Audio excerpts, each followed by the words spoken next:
சிறுநீரக நோய் தீவிரத்தை குறைப்பதில் நம்பிக்கையளிக்கும் புதிய ஆன்டிபாடி மருந்துகள். மீனாட்சி மிஷன் மருத்துவமனை நிபுணர்கள் தகவல். இந்தியாவில் முதல் முறையாக மீனாட்சி மிஷன் மருத்துவமனை ஆன்டி குளோமருலர் பேஸ்மெண்ட் மெம்பரேன் என்று அழைக்கப்படும் சிறுநீரக நுண்குழலில் வரும் அரிய நோய்க்கு சிகிச்சை அளிக்க மோனோகுளோனல் ஆன்டிபாடி சிகிச்சையை வெற்றிகரமாக பயன்படுத்தியுள்ளது. இதன் மூலம் சிறுநீரகம் மீண்டும் செயல்படத் தொடங்கியதால் டயாலிசிஸ் சிகிச்சையிலிருந்து நோயாளி விடுபட்டிருக்கிறார். ஒருமுறை டயாலிசிஸ் செய்ய சுமார் 120 லிட்டர் சுத்திகரிக்கப்பட்ட தண்ணீர் தேவைப்படுகிற நிலையில் சுற்றுச்சூழலுக்கு உகந்த சிறுநீரக சிகிச்சை மற்றும் நோயை முன்கூட்டியே கண்டறிந்து சிகிச்சை அளிப்பதன் அவசியத்தை நிபுணர்கள் வலியுறுத்தியுள்ளனர். உலக சிறுநீரக தினம் மார்ச் 12ஆம் தேதி அன்று அனுசரிக்கப்பட இருப்பதை முன்னிட்டு பத்திரிகையாளர்களிடம் பேசிய மருத்துவமனையின் சிறுநீரகவியல் துறையின் தலைவர் மற்றும் முதுநிலை நிபுணர் டாக்டர் கே.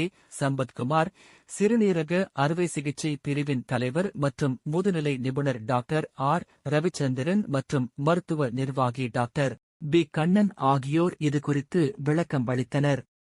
இந்தியாவில் சிறுநீரக நோய்க்கு முக்கிய காரணமான நெஃப்ரோபதி போன்ற சிறுநீரக நோய் பாதிப்புகளுக்கு சிகிச்சையளிக்க 2025 இல் அங்கீகரிக்கப்பட்ட GLP-1 அனலாக்ஸ், மோனோகுளோனல் ஆன்டிபாடி மற்றும் எண்டோதலின் ரிசெப்டர் அண்டகோனிஸ்டுகள் போன்ற புதிய மருந்துகள் பெரும் திருப்புமுனையாக அமைந்துள்ளன என்று அவர்கள் கூறினர்.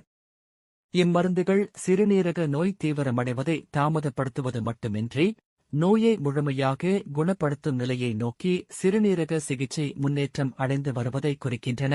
புதிய மருந்துகள் மற்றும் கூட்டு மருந்து சிகிச்சைகள் மட்டுமின்றி நோயை முன்கூட்டியே கண்டறிதல் மற்றும் ஆபத்துகளை வகைப்படுத்துதல் போன்றவற்றால் பல நோயாளிகளுக்கு சிறுநீரக செயல்பாட்டை பாதுகாப்பதும் சிறுநீரில் புரத கசிவை அல்புமினூரியா சரி செய்வதும் சாத்தியமாகியுள்ளது. சிறுநீரக மருத்துவத்தில் இது ஒரு குறிப்பிடத்தக்க முன்னேற்றமாகும் என்று அவர்கள் தெரிவித்தனர்.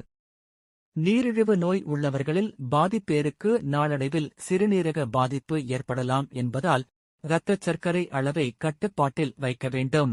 உயர் இரத்த அழுத்தம் சிறுநீரக செயலிழப்புக்கு ஒரு முக்கிய காரணம் என்பதால் ஆரோக்கியமான இரத்த அழுத்த அளவை கட்டுக்குள் வைக்க வேண்டும். தவறாமல் செய்யும் உடற்பயிற்சி, குறைந்த உப்பு மற்றும் பதப்படுத்தப்பட்ட உணவுகளை தவிர்த்த சமச்சீரான உணவு முறை மற்றும் ஆரோக்கியமான உடல் எடையை பராமரிப்பது அவசியம். போதிய அளவு தண்ணீர் குடிப்பது சிறுநீரகங்கள் நச்சுகளை வெளியேற்றவும் சிறுநீரக கற்கள் உருவாகும் அபாயத்தை குறைக்கவும் உதவுகிறது. சிறுநீரக திசுக்களை சேதப்படுத்தும் புகைப்பிடிக்கும் பழக்கத்தையும் வலி நிவாரணிகளை அடிக்கடி பயன்படுத்துவதையும் தவிர்க்க வேண்டும். இரத்த பரிசோதனைகள் மற்றும் சிறுநீர் பரிசோதனைகளை தவறாமல் குறித்த கால அளவுகளில் செய்வதால் நோயை முன்கூட்டியே கண்டறிந்து டயாலிசிஸ் செய்வதற்கான தேவையை குறைக்கலாம் என்று மருத்துவர்கள் குறிப்பிட்டனர். டாக்டர் சம்பத்குமார் பேசுகையில், சிறுநீரகங்கள் நமது உடலின் முக்கியமான உறுப்புகள்.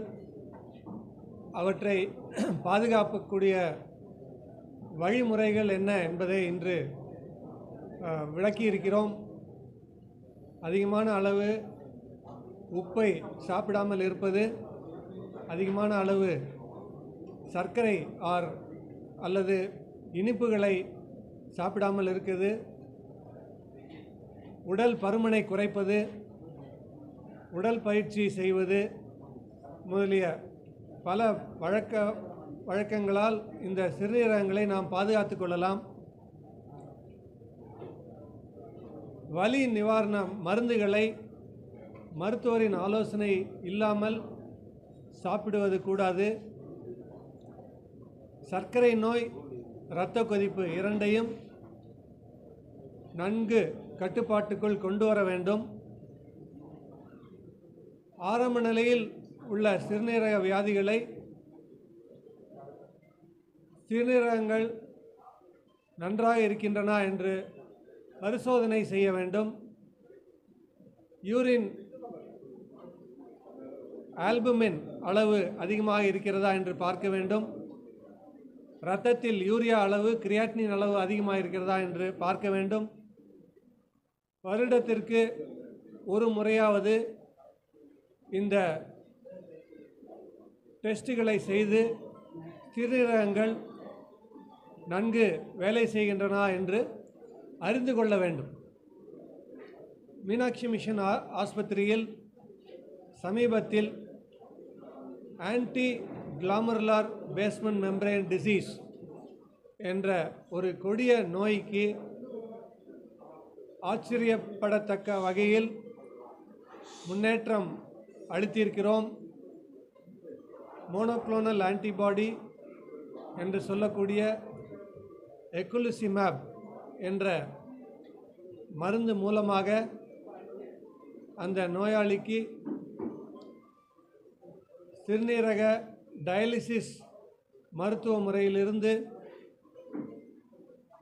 வெளியே கொண்டு வந்து அவரது சிறுநீரகங்கள் டயாலிசிஸ் இல்லாமல் இயங்க வைக்கப்பட்டது. இது ஒரு பெரிய வெற்றியாகும் எங்களுக்கு.